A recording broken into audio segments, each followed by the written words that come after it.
DKShi cabinet ವಿಸ್ತರಣೆಗೆ ಗ್ರಹಣ. Siddu DK ಕೊಟ್ಟ ಪಟ್ಟಿ ಒಪ್ಪದ ರಾಹುಲ್ ಗಾಂಧಿ. ಸೋಮವಾರದ ನಂತರ ಮತ್ತೊಂದು ಸಭೆ ಸಾಧ್ಯತೆ. ಜಿಬಿಎ ಎಲೆಕ್ಷನ್, ಡಿಕೆ ಸರ್ಕಾರಕ್ಕೆ ಮತ್ತೆ ರಿಲ್ಯಾಕ್ಸ್. ಡಿಸೆಂಬರ್ 31ರೊಳಗೆ ಚುನಾವಣೆಗೆ ಸುಪ್ರೀಂ ಕೋರ್ಟ್ ಸೂಚನೆ. ಮತ್ತೆ ಕಾರಣ ನೀಡದಂತೆ ಎಚ್ಚರಿಕೆ.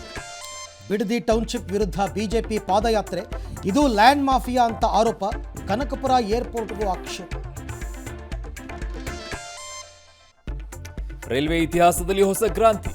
ದೇಶದಲ್ಲಿ ಮೊದಲ ಹೈಡ್ರೋಜನ್ ರೈಲು ಸಂಚಾರ. ಚೀನಾ, ಜರ್ಮನಿ ಹಿಂದಿಕ್ಕಿದ ಭಾರತ. ಕೇಂದ್ರ ಸಚಿವ ಪ್ರಧಾನ್ ರಾಜೀನಾಮೆಗೆ ಒತ್ತಡ.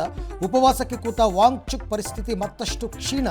ಜುಲೈ 20ಕ್ಕೆ ಸಂಸತ್ಗೆ ಪಾದಯಾತ್ರೆ. ಒಂದೇ ಮಾತರಮ್ಗೆ ಅಡ್ಡಿಪಡಿಸಿದರೆ ಜೈಲು ಶಿಕ್ಷೆ. ವೋಟರ್ ಐಡಿ ಪಾರೋತ್ತ ಅಲ್ವಾ? ಮತಪಟ್ಟಿ ಪರಿಷ್ಕರಣೆ ಹೊತ್ತಲೇ ಸುಪ್ರೀಂ ಕೋರ್ಟ್ ಆದೇಶ. ಇಸ್ರೋ ರಾಜೀನಾಮೆ ಪರ್ವಕ್ಕೆ ಟಫ್ ರೂಲ್ಸ್. ಮೆಟ್ರೋದಲ್ಲಿ ಅತಿರೇಕದ ವರ್ತನೆಗೆ ದಂಡಾಸ್ತ್ರ. ಬಟ್ಟೆ ರೂಪದಲ್ಲಿ ಲಂಚ ಕೇಳಿದ ಎಪಿಪಿ ಅರೆಸ್ಟ್. ದೇವೇಗೌಡರ ಪತ್ನಿ ಚೆನ್ನಮ್ಮ ಅವರ ಆರೋಗ್ಯ ಸ್ಥಿರ. ಬಂಟ್ವಾಳದಲ್ಲಿ ಯುವತಿಯ ಕೊಚ್ಚಿದವ ಅರೆಸ್ಟ್. ಆಷಾಢ ಶುಕ್ರವಾರ ಚಾಮುಂಡಿ ಬೆಟ್ಟದಲ್ಲಿ ಭಕ್ತ ಸಾಗರ.